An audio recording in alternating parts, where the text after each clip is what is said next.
दोस्तों last episode में हमने देखा था कि लॉर्ड की वाइफ हांजी के बारे में सोच रही होती है, तभी वहाँ एक मॉन्स्टर आ जाता है और अचानक से वो मॉन्स्टर लॉर्ड की वाइफ पर हमला करता है। दोस्तों अब ये पता चलता है कि लॉर्ड की वाइफ वही डेमन है जो रोज फैंग सिटी में लोगों को मारती थी और अब दोनों एक दूसरे पर पावरफुल अटैक करते हैं, पर क्योंकि दोनों की पावर एक बराबर ही थी इसलिए दोनों फाइट छोड़कर रुक जाते हैं। और उस डेमन गर्ल के बारे में एक और बात पता चलती है कि ये एक फॉक्स है जिसका नाम लियांसी है। इसमें एक क्वालिटी और भी होती है कि ये किसी भी इंसान की तरह क्लोन बना सकती है और उस पर कंट्रोल कर सकती है। तभी मॉन्स्टर उसे कहता है कि 9 कॉल्ड्रॉन्स को तोड़ने का एक रास्ता है, अगर हम मिलकर काम करेंगे तो ये जरूर कर सकेंगे। लियांशी बोलती है कि मैं तुम पर कैसे बिलीव कर सकती हूँ। मॉन्स्टर कहता है कि मैं अभी ज़ीशेंग के पास पर्ल ऑफ 7 ऑरिफिसेस यानी 7 छिद्रों की मोती देख कर आया हूँ। 7 छिद्र का मोती व्यक्ति द्वारा पहने जाने वाला सुरक्षात्मक गुण है जिसने सहस्राब्दी पहले 9 कॉल्ड्रॉन्स को बंद कर दिया था। अगर हम उसे वो लेने में सक्सेस हो जाए तो हमें कॉल्ड्रॉन्स मिल सकते हैं। 7 पर्ल्स के बारे में सुनते ही लियांश शॉक्ड हो जाती है। तभी मॉन्स्टर को हांजी के आने का पता चलता है और वो वहाँ से भाग जाता है। लियांशी अपने पुराने रूप में आ जाती है। हांजी आते ही लियांशी के गले पर तलवार रख देता है और उससे उस मॉन्स्टर के बारे में पूछता है कि वो कहाँ है, लेकिन लियांशी ऐसे बिहेव करती है जैसे वो कुछ नहीं जानती हो। वो हांजी से कहती है तुम ये क्या कर रहे हो मास्टर हांजी। तभी वहाँ पर लॉर्ड आता है अपने सैनिकों के साथ और हांजी से बोलता है कि ये क्या कर रहे हो मेरी वाइफ के साथ, और हांजी को रोकने की कोशिश करता है पर हांजी अपने पावर से उसे दूर फेंक देता है। फिर हांजी बताता है कि थोड़ी देर पहले मैं एक मॉन्स्टर के साथ फाइट कर रहा था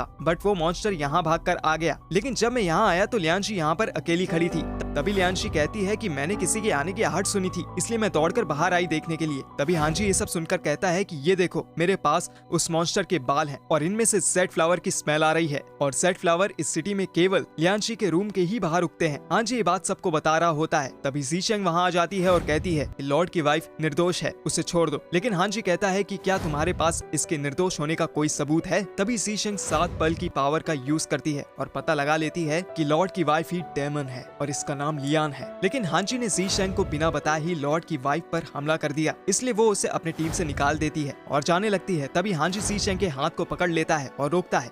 ज़ीशेंग कहती है प्लीज अपने आप को मुझसे दूर रखें मास्टर हान। फिर हांजी वहाँ से अपने तलवार पर सवार होकर वहाँ से चले जाता है। फिर सिटी का लॉर्ड हांजी को अकेले में प्राइवेट में बात करने के लिए बुलाता है। लॉर्ड हांजी से बोलता है कि मैंने आपको बुलाया क्योंकि मैं जानना चाहता था कि आपने वाइब नर्म सुगंध के बारे में क्या कहा था। कल रात की घटना के बाद मैंने जाना कि दानव बहुत चालाक है, ये कई लोगों की मौत की वजह बना और दानव ने दूसरों को चोट पहुंचाई और बालों को छुरमुट छोड़ दिया। फिर हांजी बोलता है तो इसका मतलब आपको मुझ पर यकीन है। लॉर्ड बोलता है हाँ प्लीज आप इसका सच पता लगाने में मेरी मदद कीजिए। लेकिन हांजी बोलता है उसे अभी भी वाइफ पर शक है, इसलिए वो और लॉर्ड मिलकर एक प्लान बनाते हैं। फिर लॉर्ड की वाइफ और लॉर्ड को दिखाया जाता है। लॉर्ड को भी शक होता है अपनी वाइफ पर, इसलिए वो उससे डरता है। तभी लियान लॉर्ड से कहती है कि मैं तुम्हें मारना नहीं चाहती बट अब मुझे सील को तोड़ने का रास्ता मिल गया है, इसलिए अब तुम मेरे किसी काम के नहीं हो, और उस पर हमला करती है। तभी हांजी वहाँ आ जाता है और अपने तलवार से उस पर हमला करता है और उसे लॉर्ड को मारने से रोक देता है। तभी लियान वहाँ से भागने लगती है लेकिन हांजी लियान के रास्ते को रोक देता है। हांजी और लियान के बीच फाइट शुरू हो जाती है। फिर लियान वहाँ से भागने लगती है, तभी हांजी उसका रास्ता रोक देता है।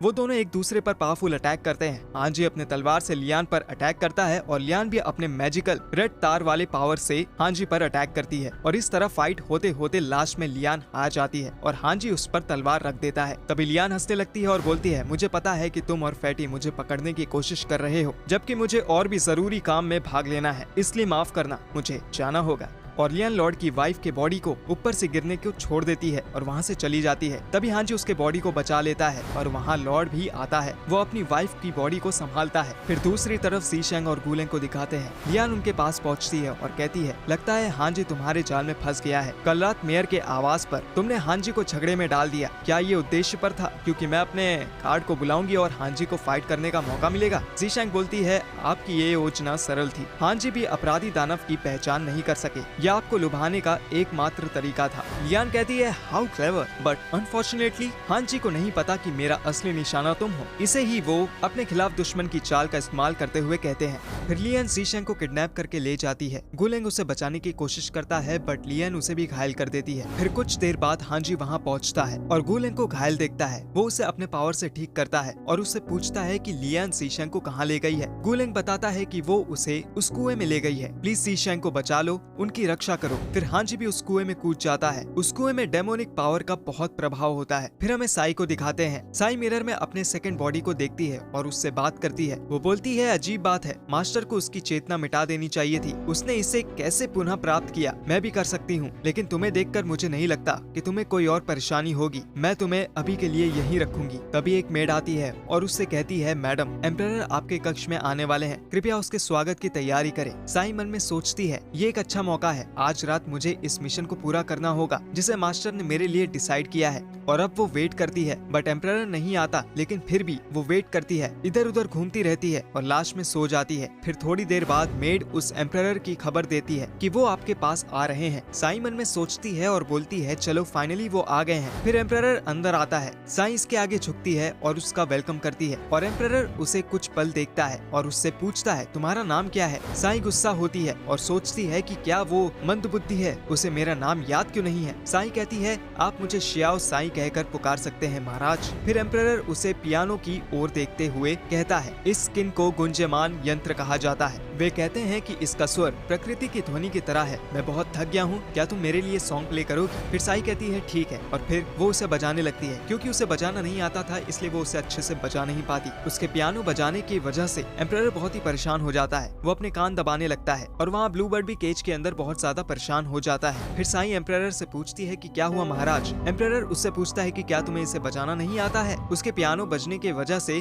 बाहर खड़ी मेड भी परेशान हो जाती है। ब्लू बर्ड तो जैसे बेहोश होने लगता है। फिर साई कहती है कि मुझे म्यूजिक बजाना नहीं आता है, लेकिन मैंने डांस सीखा है, मैं डांस बहुत अच्छे से कर सकती हूँ, क्या मैं आपके लिए डांस करूँ? फिर एम्परर हाँ कर देता है। फिर साई को डांस करते हुए दिखाते हैं। फिर सॉन्ग स्टार्ट होता है। साई डांस करती है। साई बहुत अच्छा डांस करती है, बहुत स्मूथली डांस करती है। वो इतना अच्छा डांस करती है कि एम्परर उसके डांस में खो सा जाता है। वो उस पर मोहित हो जाता है। एम्परर उसके साथ बिताए हुए पल याद करने लगता है। साई के डांस को ब्लू बर्ड भी देखता है और बहुत खुश हो जाता है। और फिर डांस के लास्ट में साई एम्परर के गले लगती है। उधर ब्लू बर्ड भी साई को फ्लाइंग किस देता है और सीटी बजाने लगता है। फिर हांजी को दिखाया जाता है। वो कुएं के अंदर होता है और वो जी शेंग को सर्च कर रहा होता है और बोलता है कि कौन जानता था कि फेंग सिटी के नीचे एक पूरी तरह से एक अलग दुनिया होगी। आई होप जी शेंग किसी खतरे में ना हो। फिर वो नीचे देखता है, नीचे ब्लड गिरा होता है। वो उसे हाथ में लेता है और कहता है, ये तो सफेद जेल फूड की खुशबू के साथ मिश्रित खून की बदबू है। फिर अचानक से कुछ आवाज आती है। हांजी कहता है, कौन है, सामने आओ। तभी कुछ लाशें आती हैं और हांजी पर हमला करते हैं। हांजी भी उन पर वार करता है। वो उनके साथ फाइट करना शुरू कर देता है। क्योंकि ये मॉन्स्टर मुर्दे होते हैं तो ये मरते नहीं है। हांजी इनको मारता है बट ये फिर से जिंदा हो जाते हैं। तभी हांजी को रास्ते पर एक मोती पड़ी हुई दिखाई देती है। वो समझ जाता है कि ये जी शेंग की ही है। फिर वो उसी रास्ते में जाने लगता है। उस रास्ते में बहुत लाशें होती हैं। हांजी इन लाशों से लड़ता है और सोचता है कि ये चलती फिरती मुट्ठी भर लाशें हैं। वो कुशल लड़ा के रहे होंगे, उनका कोई अंत नहीं है। उस राक्षस ने कितने बेगुनाह को मारा। इससे हांजी बहुत नाराज हो जाता है। उसे बहुत गुस्सा आने लगता है और उसे अपनी याद आने लगती है। उसके माता पिता को भी इन मॉन्स्टरों ने ही मारा था। वो कहता है उनको अपनी मृत्यु से पहले भुगतना होगा, उन सभी दानव को मारना होगा, इनका सफाया होना ही चाहिए। और वो अपने गुस्से से और अधिक पावर का यूज करता है और उन सब लाशों को मार देता है। और फिर हांजी जी शेंग के पास पहुंच जाता है। तभी लियन आ जाती है और वो बोलती है कि तुम वास्तव में बहादुर हो। अगर तुम उसे सुरक्षित रखना चाहते हो तो बेहतर होगा कि तुम उसके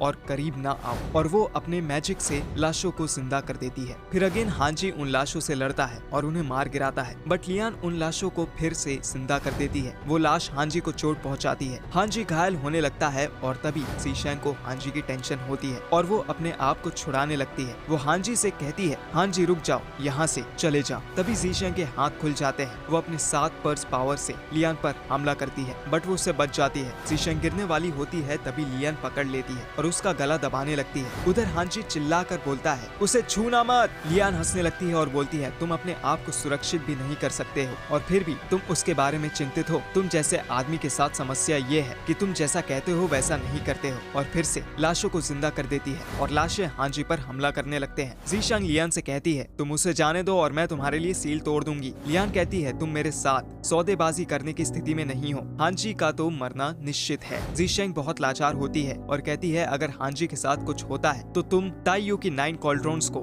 अलविदा कह दोगे। तभी हांजी उठकर आता है और लियन के कंधे पर हाथ रखता है और बोलता है, मैंने तुमसे कहा था कि उसे छूना मत। और लियन के ऊपर बहुत जोर से हमला हमला करता है, जिससे लियान और सी शेंग गिर जाती है। लेकिन हांजी सी शेंग को पकड़ लेता है और उसे बचा लेता है और उससे पूछता है क्या तुम ठीक हो। तभी लियान कहती है तुम्हारी हिम्मत कैसे हुई ऐसा करने की, मैं तुम्हें छोड़ूंगी नहीं। अचानक से लियान पावरफुल होने लगती है, वो सारे लाशों के पावर को खुद में समाने लगती है। हांजी और सी शेंग शॉक्ड हो जाते हैं। हांजी सी शेंग से कहता है कि तुम मेरे पीछे आओ। सी शेंग कहती है तुम्हें चोट लगी है, तुम इंजर्ड हो, तुम लड़ने की कंडीशन में नहीं हो अभी। हांजी कहता है डोंट वरी, इससे कुछ नहीं होगा। बुराई को खत्म करना और अच्छाई की रक्षा करना मेरा कर्तव्य है, चाहे मुझे कुछ भी हो जाए मैं लड़ूंगा, ट्रस्ट करो मैं तुम्हें बचाऊंगा। और वो लियान की तरफ आगे बढ़ने लगता है। तभी सी शेंग इमोशनल होकर हांजी को रोकती है और कहती है हांजी ये मेरा मिशन है, ये मेरे जीवन से बहुत महत्वपूर्ण है, तुम अपने स्वामी की आज्ञा से मेरी सहायता कर रहे हो। आई होप कि तुम मेरी बात सुनोगे। अपनी एबिलिटी से तुम अपने दम पर बाहर निकल सकते हो। जब तुम गूलेंग से मिलोगे तो तुम्हें वो हमारी योजना के बारे में सब बता देगा, तो मेरी चिंता करने की कोई आवश्यकता नहीं है। हांजी कहता है नहीं, मैं वो नहीं करूंगा जो तुम कहती हो, क्योंकि मैं तुम्हारे साथ चलूंगा। फिर लियान उन पर हमला करती है। क्योंकि सी शेंग बहुत वीक हो जाती है, इसलिए हांजी उसे एक जगह पर बैठा देता है और वो उससे लड़ने जाता है। अब लियान और हांजी के बीच बहुत ज्यादा भयंकर लड़ाई होती है, क्योंकि लियान ने लाशों के पावर को अपने समा लिया था, इसलिए अब वो पहले से बहुत ज्यादा ताकतवर हो जाती है। हांजी भी कमजोर पड़ने लगता है उसके आगे। लियान सी शेंग पर हमला करने लगती है, तभी हांजी उसके आगे आ जाता है, जिससे हांजी इंजर्ड हो जाता है। हांजी कहता है मैंने कहा था ना तुम उसे छूना मत, और उसे धक्का देकर दूर फेंक देता है। दोनों में बहुत देर तक बहुत ही जबरदस्त फाइट होती है। लास्ट में दोनों एक दूसरे पर बहुत ही बड़ा हमला करते हैं, जिससे बहुत बड़ा ब्लास्ट होता है। और फिर सी शेंग हांजी को ढूंढने लगती है और फिर देखती है हांजी एक जगह तलवार लेकर खड़ा होता है और वहाँ पर लियान भी होती है। तभी वहाँ पर लॉर्ड आता है, वो कहता है क्या बढ़िया शो चल रहा है। तभी सी शेंग कहती है कि शहर पहुँचने के बाद से हांजी की गाड़ी पर हमला, हमें